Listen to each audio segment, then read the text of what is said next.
ஆத்ம வாராகி யூடியூப் சேனலுக்கு தங்களை அன்புடன் வரவேற்கின்றேன்.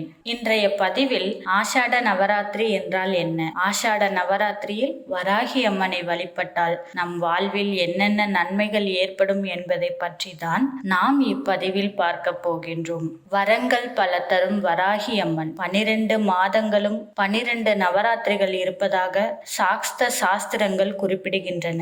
ஆனால் பெரும்பாலான மக்களால் கொண்டாடப்படும் நவராத்திரிகள் புரட்டாசி மாதத்தில் 9 நாட்கள் கொண்டாடப்படும் சாரதா நவராத்திரி, பங்குனி மாதத்தில் வட மாநிலங்களில் 9 நாட்கள் கொண்டாடப்படும் வசந்த நவராத்திரி ஆகியவைதான். இது தவிர தை மாத அமாவாசையில் தொடங்கி 9 நாட்கள் வழிபடப்படும் ஷியாமலா நவராத்திரி, ஆனி மாதத்தில் அமாவாசை முதல் 9 நாட்கள் அம்பாளை வராகியாக நினைத்து வழிபடப்படும் வராக நவராத்திரி ஆகியவையும் வழிபாட்டில் உள்ளன.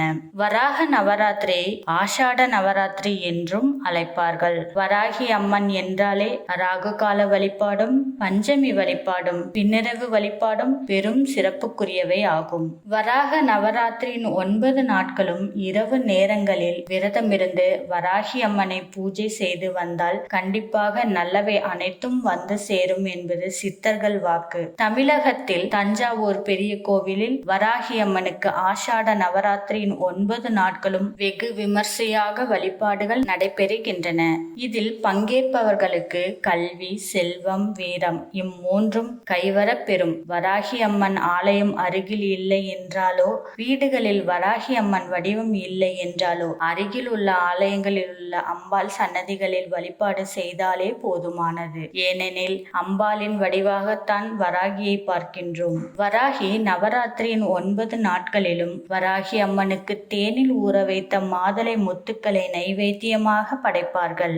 மேலும் அந்த அன்னைக்கு சிவப்பு, மஞ்சள், பச்சை நிற வஸ்திரங்கள் அணிவிப்பதும் சிறந்தது. அதிலும் பச்சை நிறமே வராகி அம்மனுக்கு பெரிதும் உகந்தது. வராகி அம்மனை வழிபடுபவர்களும் இந்த நவராத்திரி காலங்களில் பச்சை நிற ஆடைகளை அணிந்து வழிபாடு செய்வது உடனடி பலன்களை தரும். காஞ்சிபுரம் காமாட்சி அன்னையின் இடதுபுறத்தில் வராகி தேவி அருள்பாலிக்கிறாள். அங்கு வராகி அம்மனின் எதிரில் சந்தான ஸ்தம்பமும் உள்ளது. இந்த ஸ்தம்பத்தை பிரதர்ஷனம் செய்யும் பக்தர்களுக்கு புத்திர பாக்கியம் உண்டாகும். வராகி அம்மன் சிறந்த வர பிரசாதி ஆவார். மாதுளை முத்துக்களை தேனில் சிறிது ஊற வைத்து அதனை வராகி அம்மனுக்கு நைவேத்தியம் செய்து பஞ்சமி நள்ளிரவில் இரவு 11 மணிக்கு மேல் அல்லது வராகி நவராத்திரி நாட்களின் 10வது நாளான நிறைவு நாள் வரையிலும் நெய் தீபம் அல்லது நல்லெண்ணெய் தீபம் ஏற்றி வராகி அம்மனுக்கு செம்பருத்தி, சிவப்பு, அரளி, மறிக்கொழுந்து மாலை சூட்டி வழிபாடு செய்வது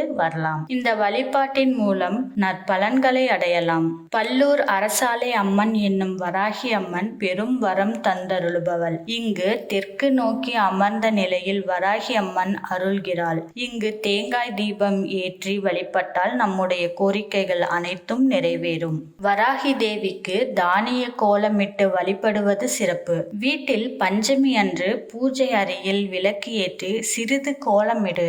அதை தானியங்கள் கொண்டு அலங்கரித்து அன்னை வாராகியை வழிபட்டால் வீட்டில் எப்போதும் தானியங்கள் நிறைந்திருக்கும் என்பது நம்பிக்கை. சதுரங்க சேனா நாயிகா என்றொரு திருநாமம் அன்னைக்கு உண்டு. அதாவது லலிதாம்பிகையின் 4 வகை படைகளுக்கும் சேனாதிபதியாக திகழ்பவள் என்பது இதன் பொருள். துன்பம் தீர்க்கும் துவாச நாமங்கள். பிரம்மாண்ட புராணம் வராகி தேவியின் மகிமைகளை விளக்குகிறது.